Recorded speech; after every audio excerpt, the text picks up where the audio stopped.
Now, after my IMB, I worked across in Philips and then with Escorts and then with US West. So I was handling multiple functions.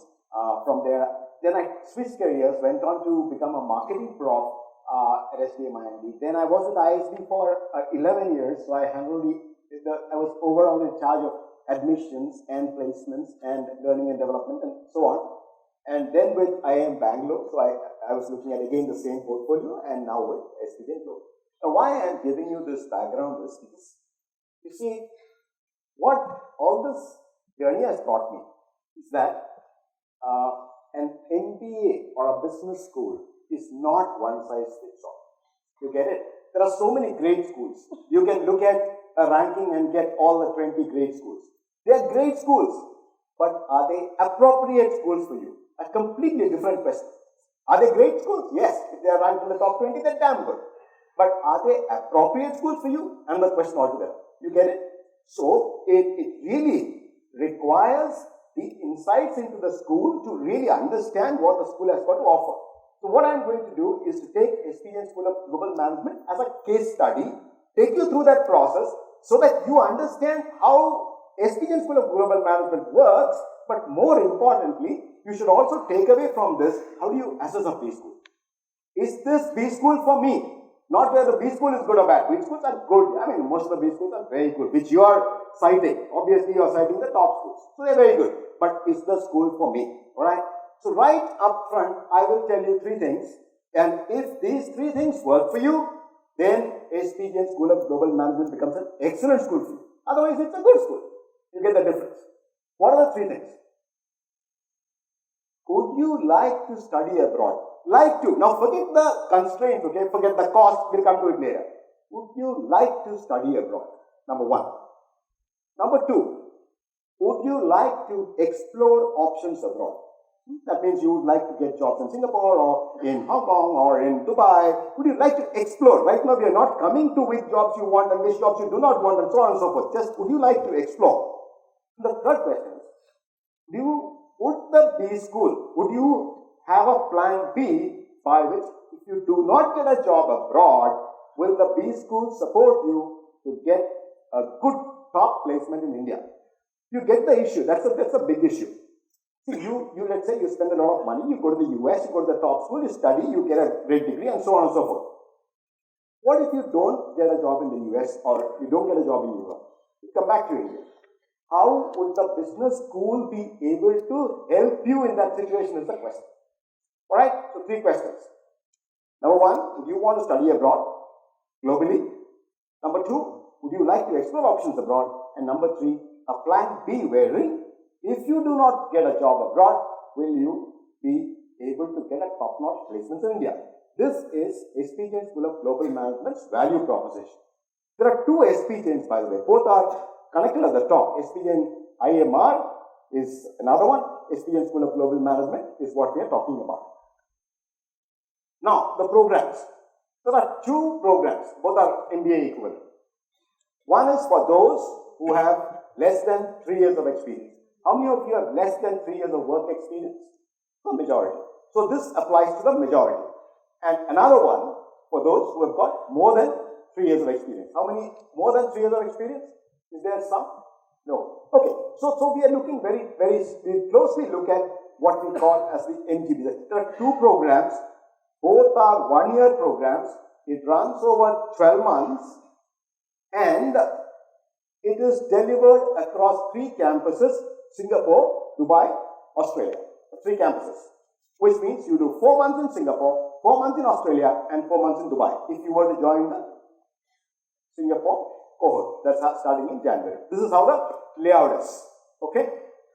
Now, when I talked about how this whole thing works, what is the concept behind the whole value proposition? It's about exposing you to global education and getting you jobs in global locations and having a plan B for India. So there are 7 career offices. There's a career office in Singapore, Dubai, Australia, in Delhi, Bombay, Hyderabad and Bangalore. This is how it works. Okay. If you take the cohort, the MGB, which is 0 to 3 years of experience, after you do 12 months abroad, then a question comes up. Companies in these countries, suppose you want a job in Singapore, the company is not very comfortable offering you a job, correct? Because they have their own restrictions in terms of, visas and so on, job visas and so on. And they also want to know what is your profile. So what we have done is, after the 12 months, we will give you an internship in a global company, right? You get placed in an internship. That's a 4-month internship. At the end of 4 months of internship, you can decide whether you get a PPO, that's a pre-placement offer. So the company can give you a PPO. You can accept the PPO and take a job there, which means you have your placements done abroad. If not, you don't take the PPO from the company, you can search for another company in that market or other markets. Or third option, if you do not get a job or don't like the jobs you get abroad, you come back to India and you look at the entire Indian options available to you, which, as you know, is very, very wide and very easy in that sense. This is a value proposition, okay? So come on the journey with me, all right? So you've got an admit or you want to get an admit. So let's first look at the admission criteria. How do you get admitted into this program? I'm going to diverge a bit, as Art said, since I have been handling admissions across B schools, and I also kind of work very closely with global B schools like Wharton, which Aditya was talking about, Wharton, Kellogg, Harvard, London Business School. All these schools had kind of studied how this process works. Basically, if you look at admissions, there are 3 conditions, okay? First is the academic quotient of the person. Same applies to IIM also. Academic quotient. The academic quotient as judged by class 10, class 12, undergrad score, test score, 4 things from the academic quotient. Think of it as 3 buckets. Around 40% of the marks here, around 30% here. What is this? This is the personality as seen by the interview. So 40% is 70. The remaining 30 is about your work experience, extracurriculars, etc. etc. Now, why I want to kind of deviate and talk a bit about this is, I have gone through a number of students and the top league of students applying to these schools. And I have a kind of a proposition which is which you wouldn't actually agree with me. You know what? A number of bright, brilliant students don't make it to top these schools just because they write their application badly. Can you believe this? You're spending so much time, so much energy understanding the entire process. You're spending so much time on CAT and GMAT and whatever, but you don't write a good application. Now, I don't have time to go through the complete process, but I'll tell you what I mean. One takeaway, one very serious takeaway which you keep in mind any B school you apply to. From your point of view, you shift to my point of view. I am looking at your application. I've got a pile of applications out here.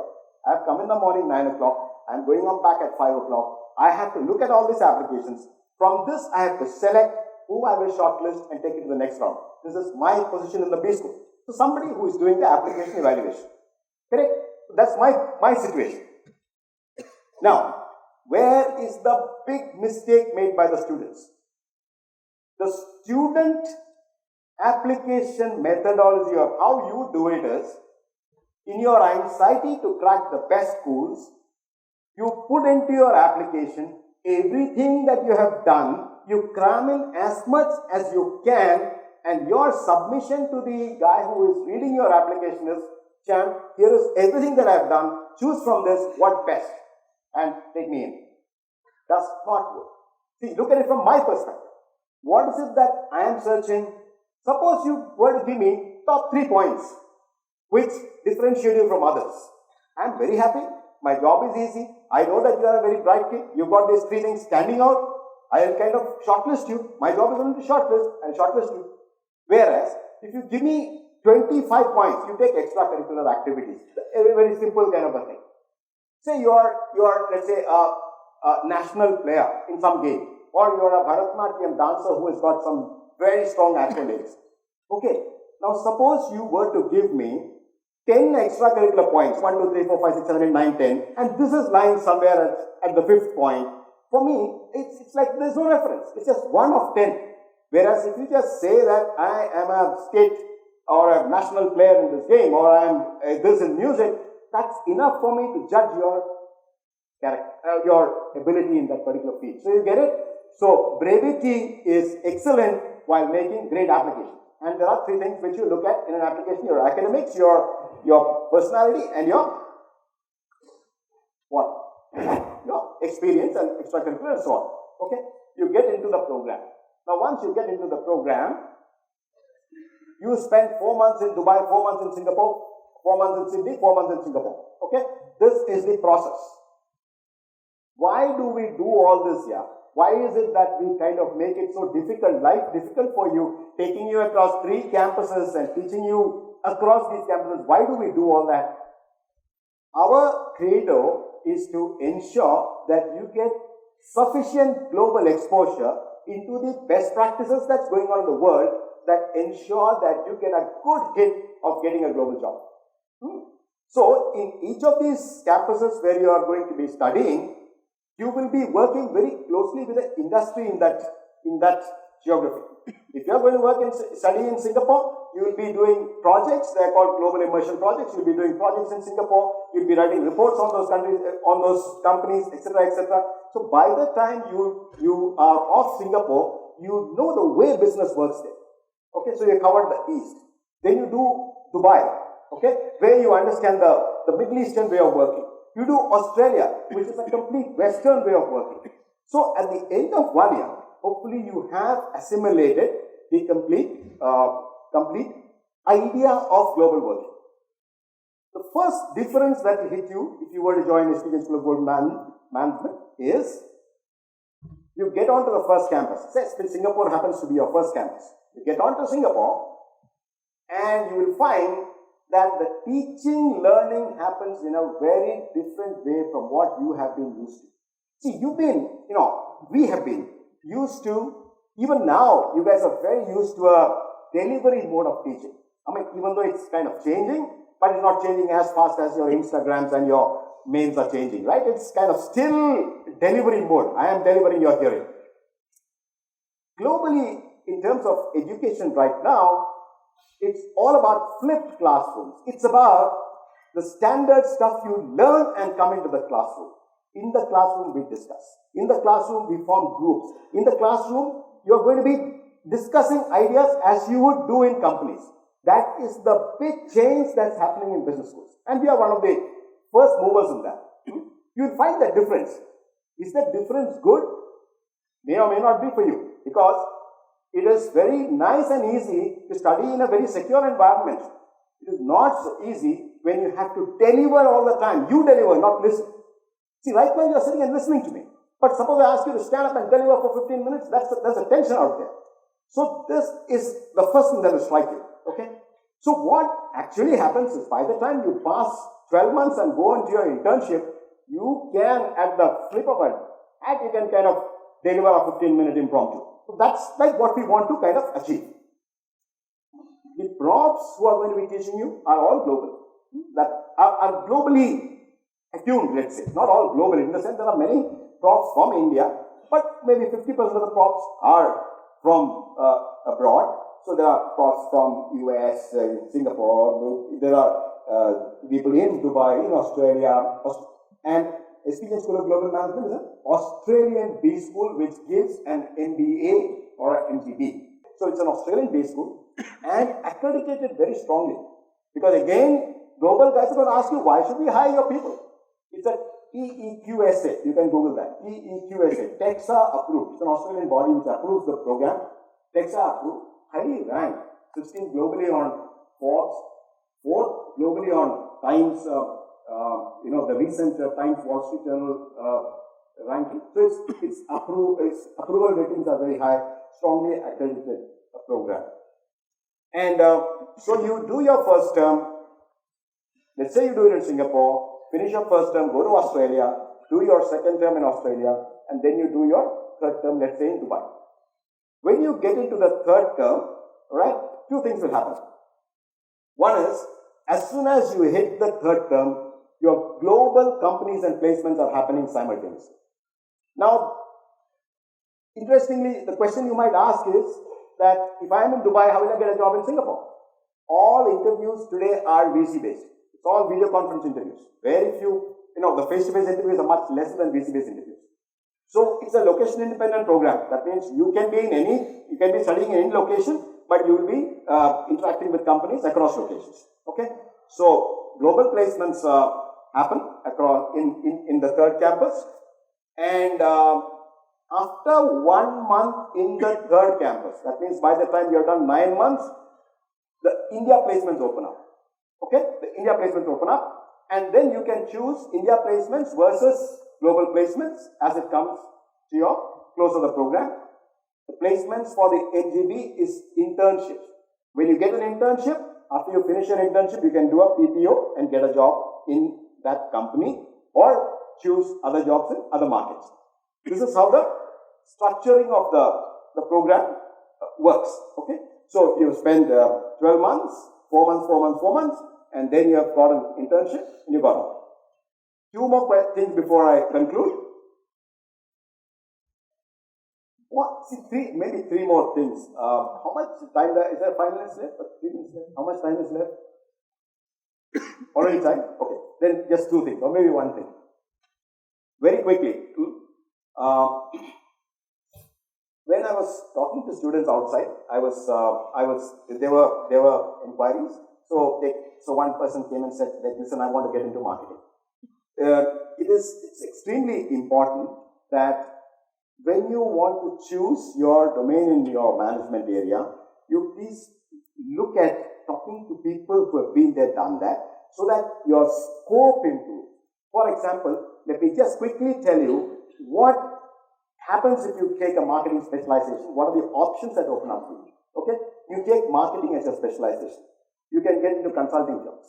In consulting jobs, you can get into strategy consulting jobs, you can get into tech consulting jobs, you can get into niche consulting jobs. So 3 consulting areas are there. You can get into the B2B space, that is business to business. That means you are selling industrial products, etc., etc. You can get into B2C space, that is business to consumer products. You can get into e-commerce, all this Amazon and Google and this, that, and the other. You can get into the social marketing area. You can get into digital marketing. You can become an EA to a CEO. That's like another very, very coveted job in B schools. Okay? EA to a CEO. So what I am trying to say is, in each area there is a structure of jobs which you can get, and you need to understand what they are before you jump into a decision on which stream to take. And what does it all cost? Yeah, the cost of the program is 22 lakhs. This is the INR converted cost of the entire program.